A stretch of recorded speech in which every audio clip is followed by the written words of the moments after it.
आप जानना चाहते हैं कि आप सक्सेसफुल क्यों नहीं हो रहे हैं? क्या आप खुद की आदतों को बदल करके एक सक्सेसफुल इंसान बनना चाहेंगे? अगर जवाब हाँ है, तो ये समरी बिल्कुल आपके लिए ही है। इस समरी में हम सीखेंगे कि खुद की हैबिट्स को, खुद की आदतों को कैसे चेंज करें। ऐसा क्या करें कि हमें मोटिवेशन या विल पावर की जरूरत ही ना पड़े। तो आइए इस जर्नी में थोड़ा आगे बढ़ते हैं और जानते हैं। सबसे पहले बात करते हैं the surprising power of atomic habits. मतलब ये कि एक दिन में ब्रिटिश साइकिलिंग की किस्मत चेंज हो गई। 1908 से ब्रिटिश राइडर्स ने 2003 ओलंपिक्स तक सिर्फ एक ही गोल्ड मेडल जीता था। तो 110 सालों में कोई भी British cyclist tour day France नहीं जीता था। ब्रिटिश राइडर्स की परफॉर्मेंस इतनी खराब थी कि कोई भी टॉप बाइक मैन्युफैक्चरर्स टीम को बाइक बेचना नहीं चाहती थी कि कहीं उनकी रेपुटेशन ना खराब हो जाए। लेकिन जब organisation governing body for professional cycling in Britain ने डेव ब्लेसफोर्ड को हायर किया, तो कुछ ऐसा हुआ जो आज तक नहीं हुआ था। जो चीज उसे बाकी के कोचेस से अलग करती थी, वो थी उसकी अपनी स्ट्रेटेजी को लेकर के कमिटमेंट, जिसे वो the aggregation of marginal gains बोलता था। यानी कि हर छोटी से छोटी चीज में भी इम्प्रूवमेंट की गुंजाइश देखना, यानी कि सुधार की गुंजाइश देखना। अपनी टीम में छोटे एडजस्टमेंट करके उसने अपनी स्ट्रेटेजी की शुरुआत की। और ये चेंजेस बहुत बड़े नहीं थे, बल्कि छोटे छोटे थे। जैसे कि बाइक की सीट को रीडिजाइन करके ज्यादा कंफर्टेबल बनाना। उसने राइडर्स को आइडियल मसल्स टेम्परेचर मेंटेन रखने के लिए इलेक्ट्रिकली हीटेड ओवर शॉर्ट्स पहनने को बोला। टायर्स पर बेटर ग्रिप के लिए अल्कोहल रब करने के लिए बोला, वगैरह वगैरह। तो इन छोटे चेंजेस की वजह से काफी सुधार हुआ और रिजल्ट भी बहुत ही बेहतर मिल रहा था। और फिर 2008 बीजिंग ओलंपिक गेम्स में टीम ने परफॉर्म किया और झंडे गाड़ दिए। लेकिन ये हुआ कैसे? कैसे एक ऑर्डिनरी एथलीट्स की टीम वर्ल्ड चैंपियन बन गई, और वो भी छोटे छोटे चेंजेस से? कोई भी नहीं सोच सकता था कि ये स्मॉल एफर्ट्स इतना बड़ा डिफरेंस ला सकते हैं। क्योंकि अक्सर ना हम इन छोटे छोटे इम्प्रूवमेंट्स को, चाहे वो 1% ही क्यों ना हो, कभी नोटिस ही नहीं करते। लेकिन अगर आप गौर करें तो ये बड़े इफेक्टिव होते हैं। और उनका इफेक्ट तुरंत तो नहीं, लेकिन कुछ सालों के बाद पक्के से नजर आता है। तो चलिए देखते हैं कि ये मैथ में कैसे वर्क करता है, यानी कि गणित में कैसे काम करता है। अगर आप एक साल में हर दिन 1% इम्प्रूव करते हैं, तो साल के एंड में आप 37 टाइम्स बेटर बन चुके होंगे।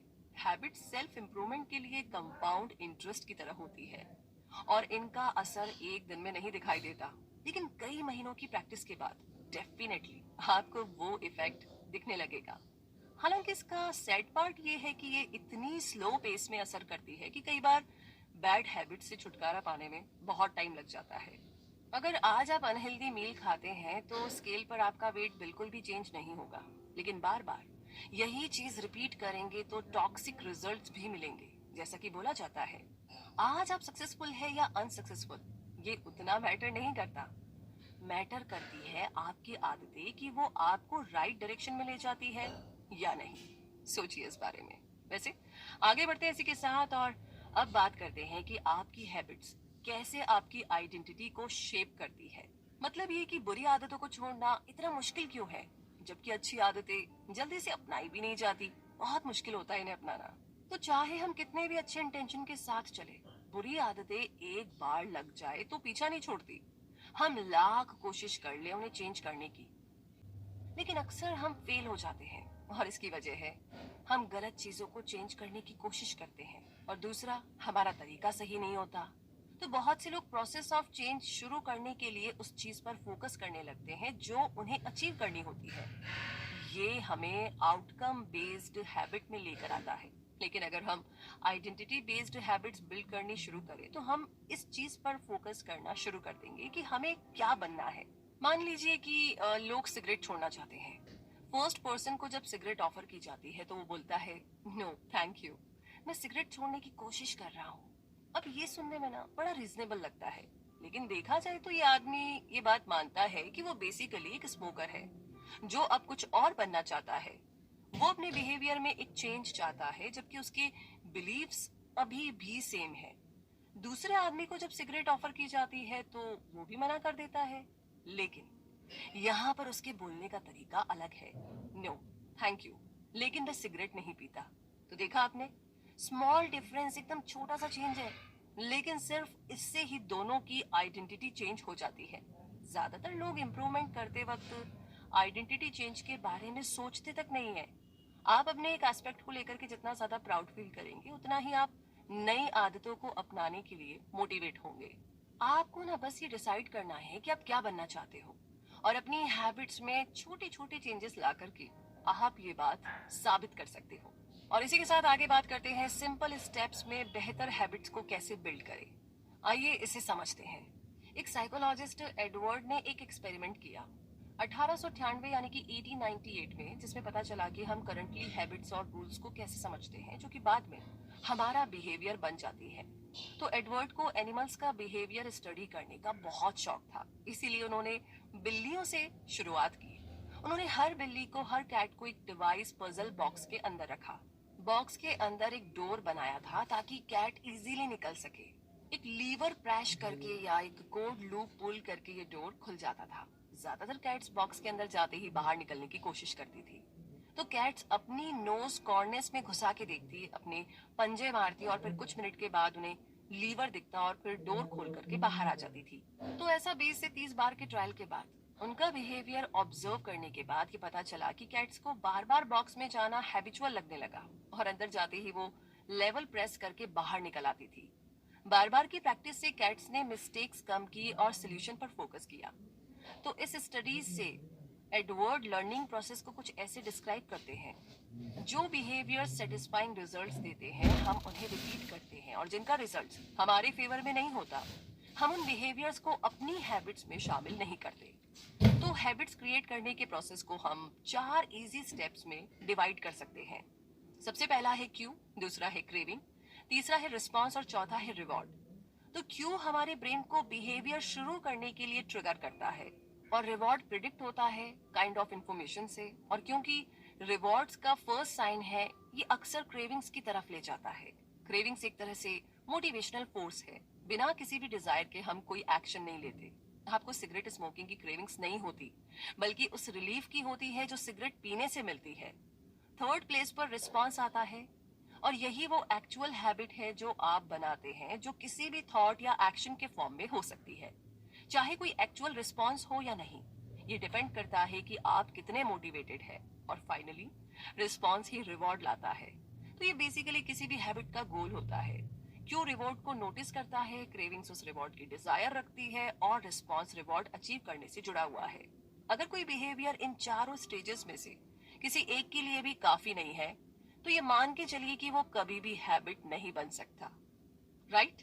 तो आइए आगे बढ़ते हैं और बात करते हैं the man who didn't look right. मतलब ये कि मैंने एक बार एक लेडी की कहानी सुनी जो कि कई सालों तक पैरामेडिक की जॉब करती थी, जो एक बार एक फैमिली गैदरिंग में गई। उसने वहां अपने फादर इन लॉ को देखा तो बड़ी कंसर्न हो गई। उसने अपने फादर इन लॉ से कहा कि उससे उनकी कंडीशन कुछ ठीक नहीं लग रही है, इसलिए उन्हें तुरंत हॉस्पिटल जाना चाहिए। और कुछ ही घंटों के बाद हॉस्पिटल में उनकी सर्जरी की गई, जिससे ये पता चला कि एक मेजर आर्टरी ब्लॉक्ड थी, जिससे उन्हें कभी भी हार्ट अटैक आ सकता था। उस लेडी के अलर्टनेस की वजह से ओल्ड मैन की जान बच गई थी। ह्यूमन ब्रेन एक प्रिडिक्शन मशीन की तरह है। ये हर स्मॉल डिटेल को ऑब्जर्व करता है। ये हर टाइम ऑब्जर्व करता है कि आपके आसपास क्या चल रहा है, जो काम आपकी हैबिट में शामिल है। जैसे कि एक पैरामेडिक एक हार्ट अटैक पेशेंट का फेस देख करके ही समझ जाता है कि अटैक आने वाला है, उसी तरीके से आपका ब्रेन भी नोटिस करने लगता है कि क्या चीज आपके लिए इम्पोर्टेंट है। और जितनी आपकी प्रैक्टिस बढ़ेगी, आप खुद ही उन क्यूज को नोटिस करना शुरू कर देंगे जो सर्टेन रिजल्ट्स को प्रिडिक्ट करती है। वो क्यूज जो हमारी हैबिट्स को इतना कॉमन बना देते हैं कि हमें नजर भी नहीं आते। लेकिन नई आदतें बनाने से पहले हमें अपने करंट हैबिट्स पर, हमारी जो आज की आदतें हैं, उन पर ध्यान देना होगा। वैसे ये थोड़ा मुश्किल काम है, क्योंकि ये इतनी पुरानी आदतें होती है कि ऑटोमेटिक हैबिट्स बन जाती है। इसमें सबसे बड़ा चैलेंज है जो आप एक्चुअल में करते हो उसके बारे में अवेयर होना। एग्जैक्टली और ये करने के लिए ना आपको बिहेवियर को स्कैन करना होगा, फिर खुद से पूछना होगा कि ये हैबिट अच्छी है या बुरी या न्यूट्रल। बस अपनी हैबिट्स को स्कोर कर लीजिए, लेकिन कुछ चेंज करने की जरूरत नहीं है। आपको बस एक्नॉलेज करना है कि आप क्या करते हो। फॉल्ट्स के लिए खुद को ब्लेम ना करें, और ना ही खुद को सक्सेस के लिए प्रेज करें। बिहेवियर चेंज का प्रोसेस हमेशा अवेयरनेस से शुरू होता है। आपको पता होना चाहिए गलत कर रहे हो, ठीक कर रहे हो, ये न्यूट्रल है। ओके, इसी के साथ आगे बढ़ते हैं इस जर्नी में और बात करते हैं the best way to start a new habit, जो बहुत इंपॉर्टेंट है एंड आई एम श्योर आपको मजा आने वाला है। तो बात ऐसी है कि ग्रेट ब्रिटेन के कुछ रिसर्चर्स ने 2 वीक्स के लिए 248 लोगों पर बेटर एक्सरसाइज हैबिट्स बिल्ट 2001 करने के लिए रिसर्च कंडक्ट किया। फर्स्ट ग्रुप एक कंट्रोल ग्रुप था जिन्हें बस ट्रैक करना था कि वो कितनी बार एक्सरसाइज करते हैं। सेकेंड ग्रुप मोटिवेशन ग्रुप था, उन्हें बोला गया था कि वो अपनी एक्सरसाइज ट्रैक करे और एक्सरसाइज के ऊपर कुछ बुक्स भी पढ़े। इसके अलावा रिसर्चर्स ने उन्हें बोला कि वर्कआउट करने से कोरोनरी हार्ट डिजीज का रिस्क कम होता है और हार्ट हेल्थ इंप्रूव होती है। लास्ट में थर्ड ग्रुप को सेकंड ग्रुप की तरह सेम डेटा प्रेजेंट किया गया था, जिसका मतलब था कि उन्हें भी इक्वल लेवल मोटिवेशन मिली। हालांकि उन्हें एक प्लान बनाने के लिए भी बोला गया था कि उन्हें कब और कहाँ एक्सरसाइज करना है।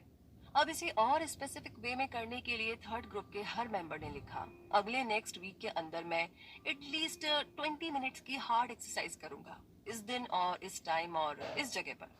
फर्स्ट और सेकंड ग्रुप में 35 से 38% लोगों ने वीक में एटलीस्ट एक बार वर्कआउट किया।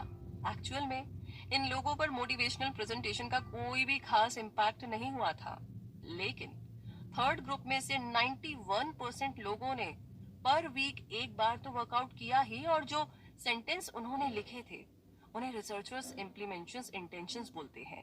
एक प्लान जो आप पहले से बनाकर रखते हो कि आप कब और कहाँ एक्शन लोगे। तो कई रिसर्चर्स ने साबित किया है कि इम्प्लीमेंशन इंटेंशंस हमें अपने गोल से कनेक्टेड रहने में हेल्प करते हैं।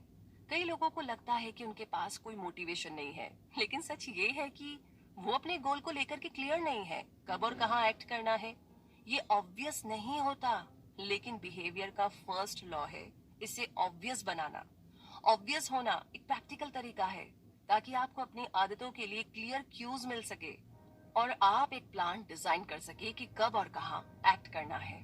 तो आइए इसी प्लान के साथ थोड़ा और आगे बढ़ते हैं और बात करते हैं motivation is overrated, environment often matters more. जी हाँ, मतलब ये कि बॉस्टन के मैसाचुसेट्स जनरल हॉस्पिटल में एक प्राइमरी केयर फिजिशियन एने को एक क्रेजी आइडिया आया। उसे लगता था कि वो हॉस्पिटल स्टाफ और विजिटर्स की ईटिंग हैबिट्स को बेटर बना सकते हैं, वो भी उनका मोटिवेशन चेंज किए बिना या उनके बगैर किसी डिस्कशन के। तो उसने अपने कलीग के साथ मिलकर के हॉस्पिटल के कैफेटेरिया का चॉइस आर्किटेक्चर चेंज करने के लिए एक 6 मंथ स्टडी कंडक्ट की। सबसे पहले तो उन्होंने अरेंजमेंट ऑफ ड्रिंक्स चेंज किए, रेफ्रिजरेटर कैश रजिस्टर के पास रखे थे और उनमें सिर्फ सोडा रखा होता था, तो उन्होंने सोडा के बदले वाटर बॉटल्स रखवा दी। सिर्फ रेफ्रिजरेटर में ही नहीं बल्कि रूम के फूड स्टेशन में भी। तो सोडा अभी भी मेन रेफ्रिजरेटर में था, लेकिन वाटर अब सब जगह अवेलेबल था।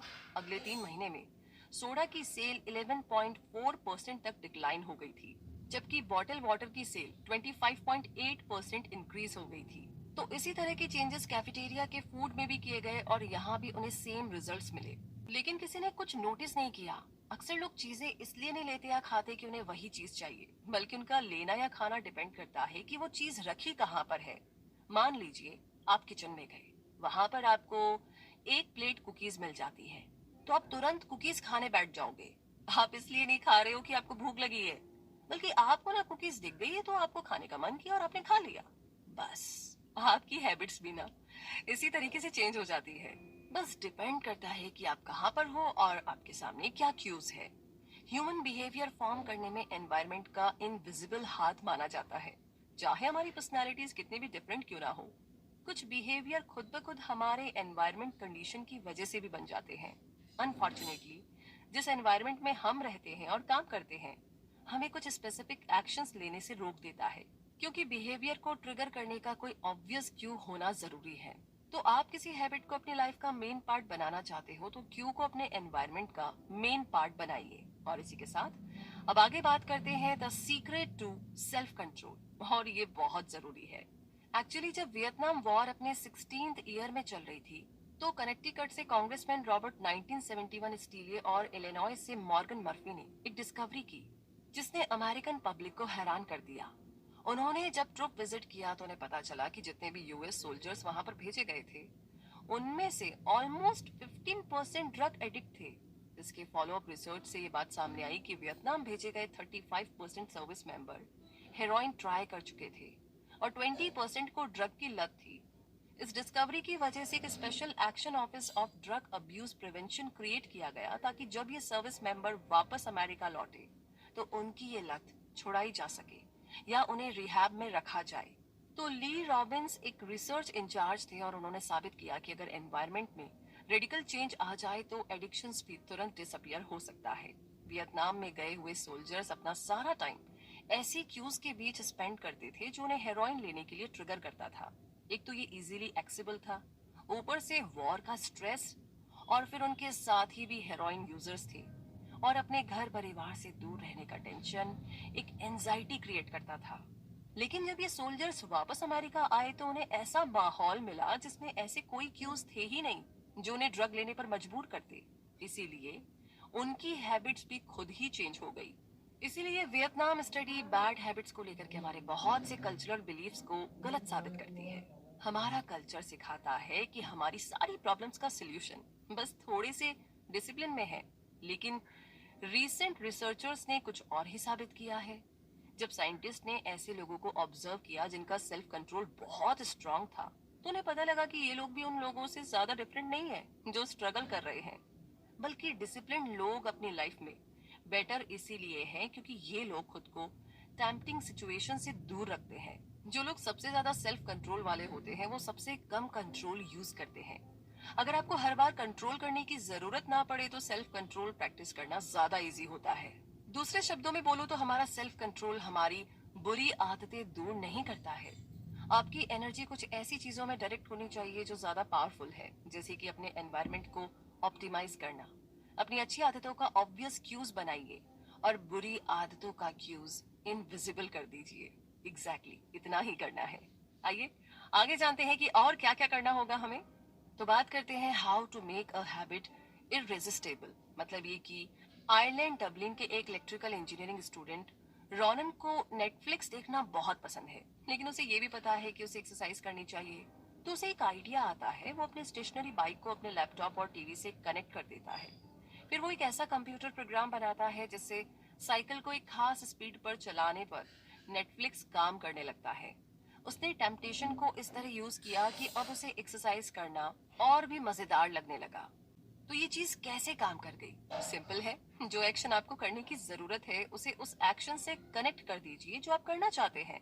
तो टेम्पटेशन बंडलिंग मेथड है एक साइकोलॉजिकल थ्योरी को अप्लाई करने का, जिसे प्रेमैक्स प्रिंसिपल बोलते हैं। और ये प्रिंसिपल बेसिकली ये बताता है कि अगर आप कोई चीज नहीं भी करना चाहते हैं तो भी आप उसे करने पर मजबूर हो जाते हैं। वो इसीलिए क्योंकि आपको ऐसा करने में ना कुछ ऐसा मिल रहा है जो आप वाकई में अचीव करना चाहते हैं। इसका मतलब है हैबिट्स को अट्रैक्टिव बनाना या फेवरेबल बनाना, जिसके बदले में कुछ भी छोड़ना ना पड़े।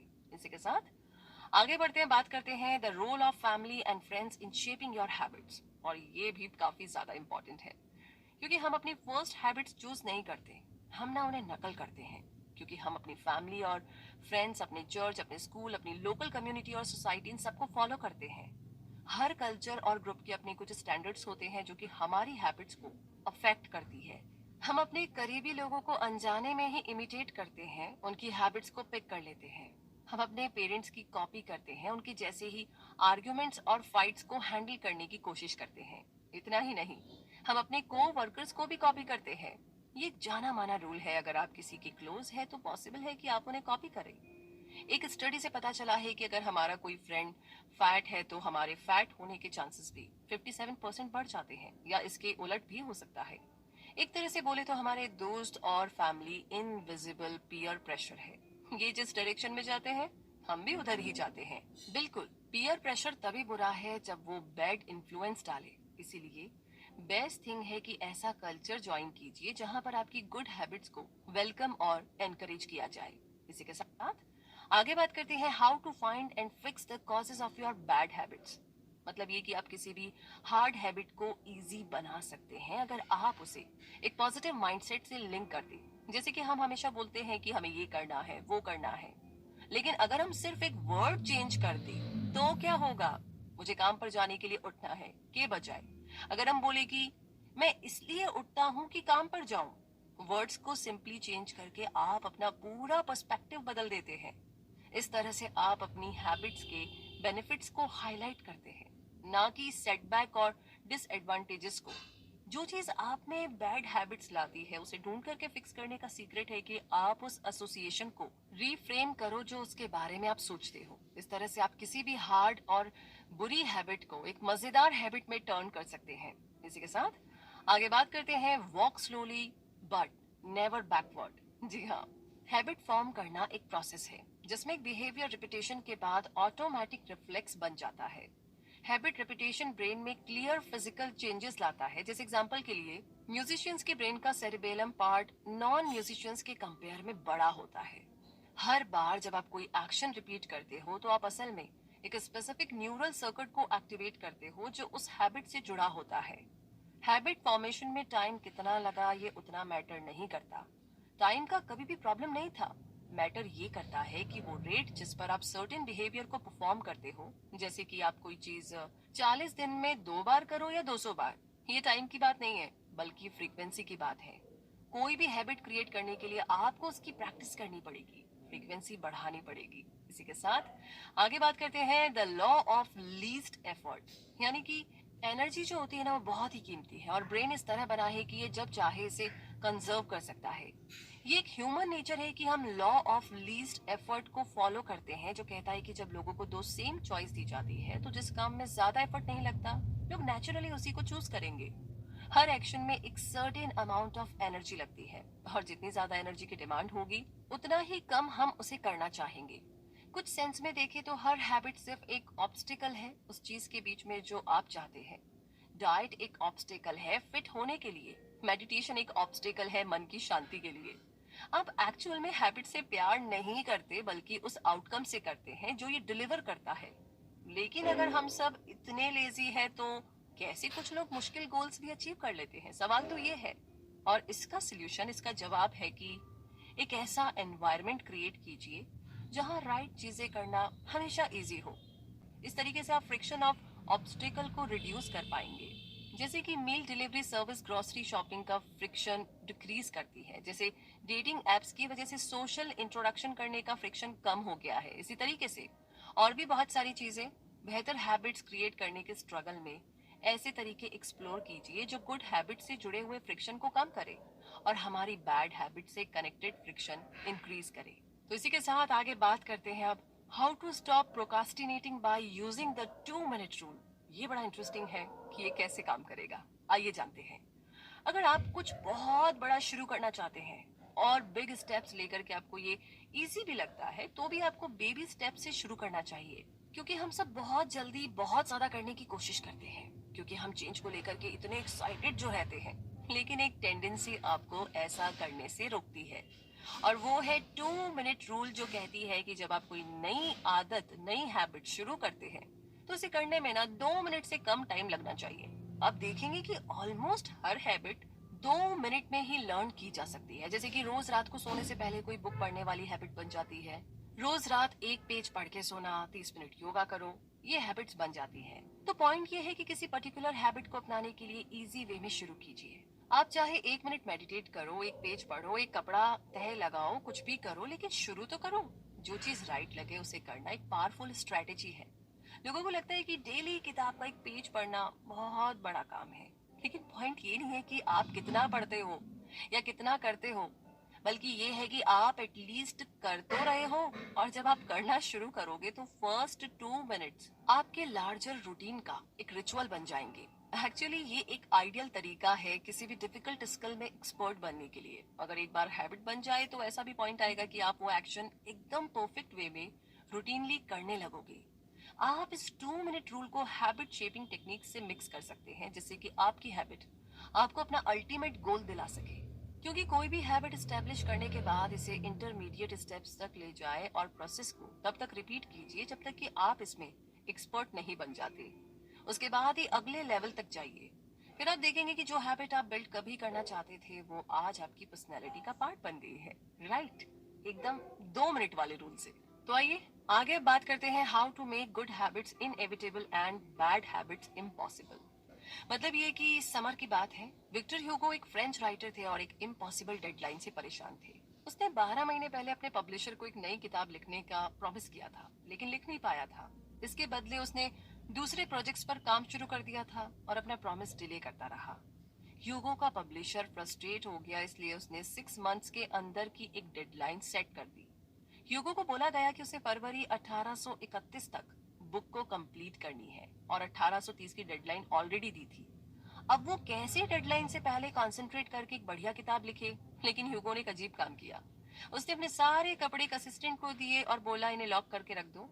इस तरह अब उसके पास बाहर जाने के लिए कोई कपड़े नहीं बचे थे, तो उसके पास घर में बैठकर के किताब लिखने के अलावा कोई भी ऑप्शन नहीं बचा था। 1830 के पूरे फॉल और विंटर सीजन में वो जी जान से लिखता रहा। उसकी ये book the hunchback of Notre Dame जनवरी 14, 1831 से 2 हफ्ते पहले ही पब्लिश हो गई थी। तो अच्छी आदतें इजीली बनाना सक्सेस नहीं है, बल्कि बैड हैबिट्स को हार्ड बनाना है। एग्जैक्टली आगे बात करते हैं अब the cardinal rule of behaviour change. मतलब ये कि जब कोई एक्सपीरियंस सेटिस्फाई करता है तो हम उस बिहेवियर को ज्यादा रिपीट करते हैं। और ये पूरी तरह लॉजिकल है, क्योंकि प्लेजर चाहे छोटी छोटी चीजों का ही क्यों ना हो, हमारे ब्रेन को एक सिग्नल भेजता है कि ये चीज अच्छी है, इसे दोबारा करो। अब च्युइंगम का ही एग्जांपल ले लीजिए। शुरुआत की च्युइंगम्स में कोई टेस्ट नहीं होता था, सिर्फ ब्लेंड रेजिन्स, बिल्कुल भी टेस्टी नहीं। लेकिन 1891 में इसमें फ्लेवर्स ऐड किए जाने लगे। तो ये बात भी लॉजिकल है कि अगर किसी एक्सपीरियंस में मजा नहीं आता है तो उसे रिपीट करने का कोई मतलब नहीं है। कार्डिनल रूल यही कहता है, जिसमें रिवॉर्ड मिले वही चीज रिपीट की जाती है, और जिसमें पनिशमेंट मिले उसे अवॉइड किया जाता है। लेकिन ये नियम, ये रूल थोड़ा सा ट्रिकी है। हम सिर्फ किसी तरह का सेटिस्फैक्शन ही नहीं ढूंढते, बल्कि हम इमीडिएट सेटिस्फैक्शन देखते हैं। सभी हैबिट्स का टाइम के साथ साथ अलग अलग आउटकम मिलता है, और ये आउटकम्स अक्सर अजीब होते हैं। अब जैसे कि बैड हैबिट्स का आउटकम अक्सर मजा देता है, लेकिन अल्टीमेट आउटकम बुरा होता है। जबकि गुड हैबिट्स शुरू में मुश्किल लगती है, लेकिन इसका लॉन्ग टर्म आउटकम हमें बेनिफिट देता है। तो एक रिवॉर्ड जो अभी मिलने वाला है, अक्सर हमें फ्यूचर के रिवॉर्ड से ज्यादा पसंद होता है। इंस्टेंट सेटिस्फैक्शन की चाहत में लोग अपना सारा टाइम इमीडिएट प्लेजर पाने में स्पेंड करते हैं। लेकिन हम जो चीज बोलना चाहते हैं वो ये है कि जब हम इमीडिएट रिवॉर्ड की बात करते हैं तो वो किसी बिहेवियर का एंड होता है। आप किसी बैड हैबिट का एंड करना चाहते हो और चाहते हो कि ये सेटिस्फाइंग हो, तो चेंज अगर एंजॉयबल है तो इजी हो जाता है। कोशिश कीजिएगा। आगे बात करते हैं how to sticks with good habits every day. मतलब सब प्लान करके अच्छी आदतें करनी शुरू कर दी, लेकिन उस पर अमल करना भी बहुत जरूरी है। मतलब ये कि बेंजामिन फ्रैंकलिन जब 20 के थे तो रोज एक छोटी सी बुकलेट अपने साथ हमेशा रखते थे, जिसमें वो अपने 13 पर्सनल गुड बिहेवियर का ट्रैक रख सके। इस लिस्ट में इस तरह के गोल्स थे: लूज नो टाइम, मतलब टाइम वेस्ट मत करो, हमेशा कुछ ना कुछ यूजफुल करते रहो। हर दिन के एंड में वो अपनी लिस्ट खोल कर देखते और अपनी प्रोग्रेस को रिकॉर्ड करते थे। इसे हम हैबिट ट्रैकर भी बोल सकते हैं, और ये अपनी हैबिट्स को चेक करने का एक इजी तरीका है। हैबिट ट्रैकिंग काफी पावरफुल है क्योंकि इसमें multiple laws of behaviour change use होता है। ये किसी बिहेवियर को ऑब्वियस बनाता है, क्योंकि हर बार जब आप लिस्ट ओपन करते हो, ये आपके सामने लिखा होता है, फिर एक एक्शन से दूसरा जुड़ जाता है। हैबिट ट्रैकिंग किसी भी हैबिट को मजेदार बना देती है, क्योंकि मोटिवेशन का मोस्ट इफेक्टिव फॉर्म है प्रोग्रेस, और ये हैबिट को सेटिस्फाइंग बनाती है। अब ये बात तो सब जानते हैं कि अपनी टू डू लिस्ट में से कोई आइटम क्रॉस करना कितना सेटिस्फाइंग लगता है। हम सबको रिजल्ट्स मिलना कितना अच्छा लगता है, इसमें कोई शक नहीं है। और यही वजह है कि मोटिवेटेड रहने के लिए हैबिट ट्रैकिंग बहुत जरूरी है, ताकि आपकी नजर हमेशा अपने गोल्स पर रहे। तो इसी बात को आगे बढ़ाते हुए अब बात करते हैं how an accountability partner can change everything. मतलब ये कि जैसे हम एंजॉय करने के बाद कोई एक्सपीरियंस रिपीट करते हैं, वैसे ही अगर एक्सपीरियंस पेनफुल रहा तो हम उसे अवॉइड भी करना चाहेंगे। पेन एक इफेक्टिव टीचर होता है। अगर फेलियर पेनफुल है तो हम उसे फिक्स करते हैं, लेकिन अगर किसी फेलियर का हम पे कोई इफेक्ट नहीं होता तो हम उसे इग्नोर करते हैं। मिस्टेक जितनी इमीडिएट और कॉस्टली होगी, उतना ज्यादा हम सीखते हैं। जैसे कि बैड रिव्यू का डर एम्प्लॉय को अच्छा काम करने पर मजबूर कर देता है। कॉन्सिक्वेंसेस अगर एक्सट्रीम हो तो लोग जल्दी से सीख लेते हैं। इसीलिए कभी कभी एक अकाउंटेबल पार्टनर के होने से हेल्प मिलती है, क्योंकि तब आपको पता होता है कि कोई आपको वॉच कर रहा है, देख रहा है, ताकि आप मोटिवेटिंग और पावरफुल बने। अगर तुरंत रिजल्ट भुगतने पड़े तो आप काम को कभी डिले नहीं करेंगे, और अगर आप अपना वर्क डिले करते हो तो आपके बॉस की नजरों में आप एक लेजी और अनट्रस्ट वर्दी इंसान हो। और ये सभी जानते हैं कि हम अपने आसपास के लोगों के ओपिनियन की कितनी ज्यादा परवाह करते हैं, जो हमें टॉप तक पहुंचने में मदद करते हैं। इसीलिए इस तरह का कोई पार्टनर होना आपके लिए ना बहुत मददगार साबित होगा। तो अब आगे बात करते हैं advance tactics, how to go from being merely good to being truly great. मतलब ये कि जब आपको किसी हैबिट की अच्छे से प्रैक्टिस हो जाती है तो ये थोड़ी बोरिंग और पार्ट ऑफ रूटीन लगती है। जो आपको चाहिए था आपको मिल गया तो जाहिर सी बात है कि अब आपका उतना इंटरेस्ट नहीं रहेगा। और यही बोरिंगनेस ग्रेटेस्ट चैलेंज है, बहुत बड़ा चैलेंज है। हम अपनी आदतों से इसीलिए बोर हो जाते हैं क्योंकि अब वो हमें पहले की तरह सेटिस्फैक्शन नहीं दे रही और हम हमेशा आउटकम एक्सपेक्ट करते हैं। लेकिन सच तो ये है कि ये चीज मैटर नहीं करती कि आप किस चीज में बेटर बनना चाहते हैं। अगर आप उसे तभी करते हैं जब वो आपको एक्साइट करती है, क्योंकि तब आप कोई भी ग्रेट रिजल्ट पाने के लिए बिल्कुल भी कंसिस्टेंट नहीं रहेंगे। हाँ, ऐसे भी दिन होंगे जब आपको क्विट करने का मन करेगा, लेकिन पेनफुल, बोरिंग और एग्जॉस्टिंग होने के बाद भी अगर आप जमे रहते हैं तो ये बहुत बड़ी बात है। एक अमच्योर और एक प्रोफेशनल के बीच में सिर्फ यही डिफरेंस होता है। तो एक ही तरीका है, जो भी आप करें दिल से करें, उसे एंजॉय करें। हैबिट्स का बस एक ही डाउन साइड है कि हम अक्सर स्मॉल मिस्टेक्स को नोटिस नहीं करते, क्योंकि आप कोई चीज आदत की वजह से बार बार करते हैं, आप उसे इम्प्रूव नहीं करते। वैसे इस बारे में परेशान होने की ज्यादा जरूरत नहीं है, क्योंकि कुछ हैबिट्स को कांस्टेंट इम्प्रूव करने की जरूरत नहीं पड़ती। जैसे एग्जांपल के लिए आप अपने शूज कैसे बांधते हैं। लेकिन जब आप किसी काम में मास्टर बनना चाहते हैं तो सिर्फ हैबिट से काम नहीं चलेगा, आपको उसके लिए हार्ड प्रैक्टिस भी करनी पड़ेगी, जब तक कि आपको सर्टेन स्किल्स ना आ जाए। बस आपको क्या करना है कि अपनी परफॉर्मेंस को लेकर के अलार्म्ड रहे, ताकि आप खुद को इम्प्रूव कर सके, खुद को old thinking and acting pattern में लॉक ना करें। लाइफ जो है ना हमारी हर पल चेंज हो रही है, तो आप भी अपनी हैबिट्स और बिलीफ्स को चेंज कीजिए और खुद में कभी भी सेल्फ अवेयरनेस की कमी ना आने दें। ये बहुत बड़ी चीज है और बहुत ही कमाल की। तो इन सारी बातों के साथ, इन सारे सिद्धांतों के साथ, अब टाइम आ गया है इस समरी के कंक्लूजन को जानने का। तो दोस्तों, हमने समरी में देखा कि एटॉमिक हैबिट्स कितनी पावरफुल है और उन्हें कैसे डेवलप किया जा सकता है। हमने हैबिट्स बदलने के लिए 4 स्टेप्स भी देखे। हमने 2 मिनट रूल के बारे में भी जाना और सीखा। इन शॉर्ट, हमने देखा कि कैसे हैबिट्स हमारी आइडेंटिटी को चेंज कर सकती है। जो हमें चाहिए वो हम सब कुछ अचीव कर सकते हैं, लेकिन एक छोटा सा बेबी स्टेप तो हमें लेना ही होगा और उसके लिए बहुत सारी शुभकामनाएं।